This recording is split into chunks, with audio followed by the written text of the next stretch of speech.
BRS అధినేత కేసీఆర్ ఆదేశాల మేరకు ఈరోజు ఆర్ఎస్ ప్రవీణ్ కుమార్ ఆధ్వర్యంలో బీఆర్ఎస్ నాయకులు గిరిజన గురుకుల బాట పట్టారు. వాస్తవంగా మనతో పాటు ప్రస్తుతం అయితే రాజేష్ నాయకులు ఉన్నారు, మాట్లాడే ప్రయత్నం చేద్దాం. చెప్పండి, అసలు మోటో ఏంది, అసలు ఈ గురుకుల బాట ఏదైతుందో దాని మోటో ఏంది? మోటో ఇప్పుడు గురుకుల స్కూల్స్ ఉమ్మడి రాష్ట్రంలో ఉన్నప్పుడు చాలా తక్కువగా ఉండే. పేద విద్యార్థులకు కానీ బడుగు బలహీన ఎస్సీ ఎస్టీ విద్యార్థులకు చదువు దూరం అవుతుందనే ఉద్దేశంలో భాగంగా కేసీఆర్ గారు 2014లో గవర్నమెంట్లో ఫామ్ అయిన తర్వాత దాదాపుగా 1030కి ఎక్కువ గురుకులాలు స్థాపించడం జరిగింది. దాని ఉద్దేశం ఏంటి అని అంటే నాణ్యమైన విద్య బోధించడము, నాణ్యమైన భోజన సౌకర్యం కల్పించాలి, నాణ్యమైన సౌకర్యాల మధ్య పిల్లలను ఒక ఆరోగ్యవంతమైన వాతావరణంలో పెంచితే వాళ్ళు రేపటి భవిష్యత్ తరాలకు ఉపయోగపడతాలనే ఉద్దేశం భాగంగానే కేసీఆర్ గారు మండలానికి విపరీతమైన గురుకుల స్కూళ్ళను స్థాపించి దాదాపుగా 6-7 లక్షల మంది పిల్లలు చదువుకునేటట్టు ఏర్పాట్లు చేయడం జరిగింది. ఆ యొక్క కంటిన్యూటీ లేకుండా ఇప్పుడు ఈ కాంగ్రెస్ గవర్నమెంట్ వచ్చిన నెక్స్ట్ డే నుంచేలే గురుకుల విద్యాలయాల్లో విషాహారంకు సంబంధించిన సరఫరా చేయడం కానీ, పిల్లలకు ఏమో ఫుడ్ పాయిజన్ జరగడంతో దాదాపుగా 11 నెలల ప్రాంతంలోనే ఈ 11 నెలల డ్యూరేషన్లో 48 మెంబర్స్ పిల్లలు ఆత్మహత్య రూపంలో, పాము కాటు రూపంలో విషాహారం తిని చనిపోవడం జరిగింది. అంటే దీనికి కారకులు ఎవరు? బాజాప్తగా తెలంగాణ రాష్ట్ర ముఖ్యమంత్రి అదేవిధంగా విద్యాశాఖ మంత్రి అయినటువంటి రేవంత్ రెడ్డి దీనికి కారకుడు. ఎందుకు అనంటే విషాహారం ఇస్తుంది ఎవరు? ప్రభుత్వం. ఇది ప్రభుత్వ హత్యగా మనం పరిగణించాలి. అప్పుడేమో మంచిగా రన్ అయిన స్కూల్స్ ఒకేసారి ఇట్లా విషమైన వాతావరణంలో ఇలా నడుస్తున్నాయంటే దానికి కారకులు ఈ ప్రభుత్వం అనే భావించాలి. అప్పుడు ప్రభుత్వ హత్య అని మీరు చెప్తున్నారు, వాళ్ళేమో ఆర్ఎస్ ప్రవీణ్ కుమార్ కుట్ర చేసిండని వాళ్ళు చెప్తున్నారు. ఈ గాడిద కొడుకులకు సిగ్గున్నదా? ఆర్ఎస్ ప్రవీణ్ కుమార్ ఏమైనా మంత్రా? ఆర్ఎస్ ప్రవీణ్ కుమార్ సంబంధిత అధికారా? ఆర్ఎస్ ప్రవీణ్ కుమార్కి ఏం సంబంధం? ఈ సంబంధం ఎవరికి? మంత్రులకు సంబంధం, విద్యాశాఖకు సంబంధించిన అధికారులకు సంబంధం, ఇవాళ ఆ యొక్క ప్రభుత్వానికి సంబంధం. బీఆర్ఎస్ పార్టీకి అంటగడతా అంటే అది ఎట్లా? ఆర్ఎస్ ప్రవీణ్ కుమార్ గారు దానికి సెక్రటరీగా ఉన్నప్పుడు చెప్పులు కుట్టే యొక్క పిల్లలు ఇవాళ హెలికాప్టర్లు ఎక్కిర్రు. అదేవిధంగా బట్టలు పిండుకునే వాళ్ళ పిల్లలు ఇవాళ పైలట్లు, 100 మంది డాక్టర్లు అయ్యారు, 1000 మంది ఇంజనీర్లు అయ్యారు, లాయర్లు అయ్యారు, విదేశాలకు పోయి చదువుకున్నారు. దానికి గురుకులాల్లో చాలా వరకు ఎవరైతే అధికారులు ఉన్నారో వాళ్ళంతా ఏదైతే ఆర్ఎస్ ప్రవీణ్ కుమార్ సంబంధించి అనుచరులే ఉన్నారు, మొత్తం కూడా వాళ్ళే చూసుకుంటున్నారు. ఈ కుట్రకు సంబంధించి కూడా ఆర్ఎస్ ప్రవీణ్ భాగస్వామి ఉందని చెప్తున్నారు. అట్లెట్లా అంటారు అబ్బా? ఇప్పుడు దొంగన కొడుకులు అందరు కలిసి ఊళ్ళు పంచుకున్నట్టున్నది. ఇప్పుడు ఆర్ఎస్ ప్రవీణ్ కుమార్ గారికి ఏం సంబంధం అంటున్నాం మేము? బీఆర్ఎస్కి ఏం సంబంధం? అధికారంలో ఉన్నది ఏమో కాంగ్రెస్ పార్టీ, అధికారులేమో కాంగ్రెస్ ప్రభుత్వానికి కింద పనిచేస్తారు. ఇలా బీఆర్ఎస్ అధికారంలో ఉన్నదా? ఏం మాట్లాడతా? సిగ్గులేని మాటలు మాట్లాడే ఇదెక్కడి కథ అండి? ఇదెక్కడి కథ? అంత వ్యభిచారులు మాట్లాడే మాటలు ఇవి. ఈ దొంగలు, ఈ మంత్రులు ఒక్కొక్కరికి ఒక్కొక్క సంబంధం లేదు. ఏం మాట్లాడతాడు ఏం వానికే తెలియదు. కురుకురే ప్యాకెట్లు తిని పిల్లలకు ఇలాంటి సంఘటనలు జరుగుతాయని ఒకరు మాట్లాడతారు, ఇంకొకరు ఇంకో రకంగా మాట్లాడతారు. అది దొంగనా కొడుకులారా. బేకరీ ఫుడ్లు, ఇప్పుడు ఒక ఊళ్ళో బేకరీ ఉంటుందండి, ఆ బేకరీలో చాలామంది 100 మంది కొంటారు, తింటారు. వాళ్ళకి కాందే ఈ పిల్లలకి ఎట్లయితుంది? ఈ పిల్లలకి ఎట్లయితుంది? సిగ్గున్నదా? మతుండి మాట్లాడతారా మీరు? ఏం మాట్లాడతారు? పేద ప్రజల పిల్లల యొక్క ప్రాణాలతోటి మీకు చెలగాట మాడతారా? ఏమనుకుంటున్నావు? ఇదే రేవంత్ రెడ్డి పిల్లలు కానీ, ఇదే రేవంత్ రెడ్డి మనవడు కానీ, ఇదే పొంగులేటి శ్రీనివాస్ రెడ్డి పిల్లలు కానీ, ఇదే సురేఖమ్మ పిల్లలు కానీ, ఉత్తమ్ కుమార్ రెడ్డి కానీ, వీళ్ళకి సంబంధించిన పిల్లలు ఆహారం తింటారా? అదే హాస్టళ్ళల్లో ఉంటారా? కనీస సౌకర్యాలు కల్పించకపోగా షూలు ఇయ్యని పరిస్థితిలో ఉన్నారు. ఇవాళ బ్లాక్ బోర్డులకు సంబంధించిన స్కెచ్లు లేవు, ఎరేజర్లు లేవు, డస్టర్లు లేవు. ఏం మాట్లాడతావురా బాబు నువ్వు? పొద్దుగాల లేస్తే కేసీఆర్ని తిట్టుడు కాదు. ఈ దొంగనా కొడుకు రేవంత్ రెడ్డి ఉన్నాడు కదా, పొద్దున్న లేస్తే ఢిల్లీకి పోతుండు తప్ప ఇక్కడ విద్యాశాఖ మంత్రి అయి ఉండి విద్యాశాఖ మీద కనీసం ఒక రివ్యూ పెట్టిన దాఖలాలు కనబడతాయి. విద్యాశాఖ ఫుల్ టైం మినిస్టర్ నేనే విద్యార్థులను కడుపులో పెట్టి చూసుకుంటా అని చెప్తున్నారు రేవంత్.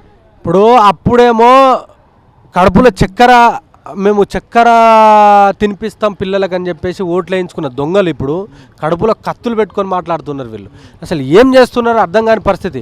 ఫుల్ టైం మంత్రి అయినవు, మరి ఏ రోజైనా నువ్వు మంత్రితో ఇప్పుడు విద్యాశాఖలో ఏమైనా రివ్యూ చేసినావా? అధికారుల మీద ఏమైనా చర్యలు తీసుకున్నావా? మేము అడిగేది అది.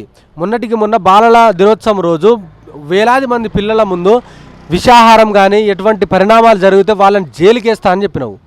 ఎవరిని వేసినావు జైలుకి? బాజాప్తగా రేవంత్ రెడ్డికి వేయాలి జైల్లో.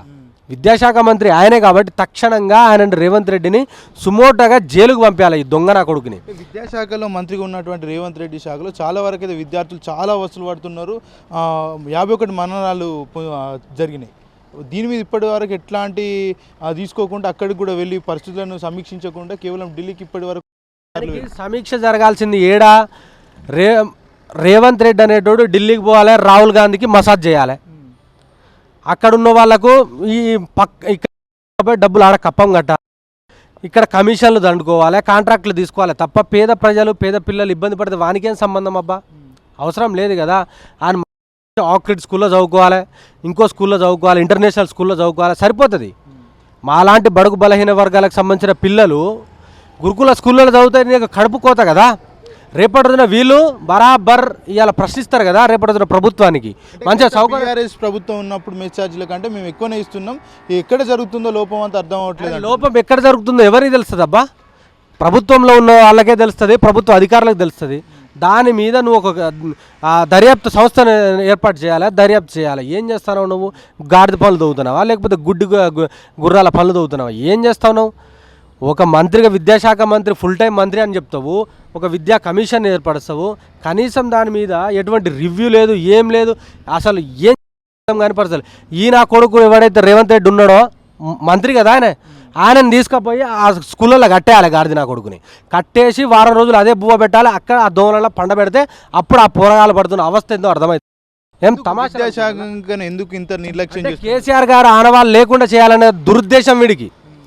ఇప్పుడు అదే గురుకుల స్కూళ్ళు పెట్టి వేలాది మంది అమెరికా, లండన్, ఆస్ట్రేలియా లాంటి ప్రాంతాల్లో పోయి చదువుకుంటుర్రు అదే గురుకుల స్కూళ్ళ నుంచి వెళ్ళి.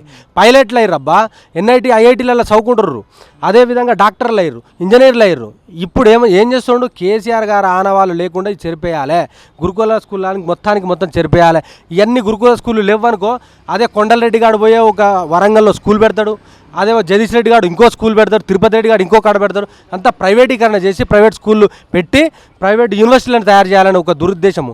అదాని అంబానీ లాంటి పట్టుకొచ్చి ఈడ చేయాలనే ఒక కోణంలో కుట్రలో భాగంగానే ఇవాళ మొత్తం కన్స్ట్రక్టివ్గా డిమాలిష్ చేస్తున్నారు తెలంగాణ రాష్ట్రాన్ని. ఓ పేరిట హైడ్రా తీసుకొచ్చేళ్ళు, మూసి తీసుకొచ్చేళ్ళు, ఇంకో పేరిట ఇంకో తీసుకొచ్చేళ్ళు, ఇంకో పేరిట ఏమో వాడు ఫార్మా కంపెనీలను పట్టుకొచ్చేళ్ళు.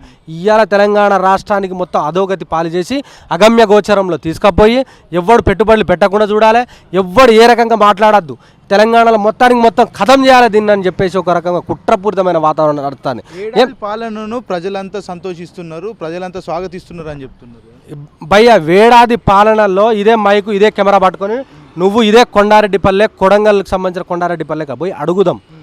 ఎవడైనా సంతోషంగా ఉన్నాడని చెప్పమాను. బాజాప్తగా ముక్కు నేలకు రాసి నేను రీసెర్చ్ స్కాలర్ని, రేవంత్ రెడ్డి గారి ఇంట్లో బాత్రూమ్కి అడుగుతా నేను.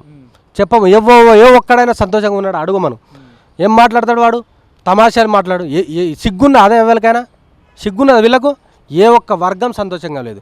ఉద్యోగులు సంతోషంగా లేరు, పోలీస్ డిపార్ట్మెంట్ సంతోషంగా లేదు, ఆటో వాళ్ళు సంతోషంగా లేరు, కార్మికులు సంతోషంగా లేరు, రైతులు సంతోషంగా లేరు, నిరుద్యోగులు సంతోషంగా. ఇంకెవరు సంతోషంగా ఉన్నారు?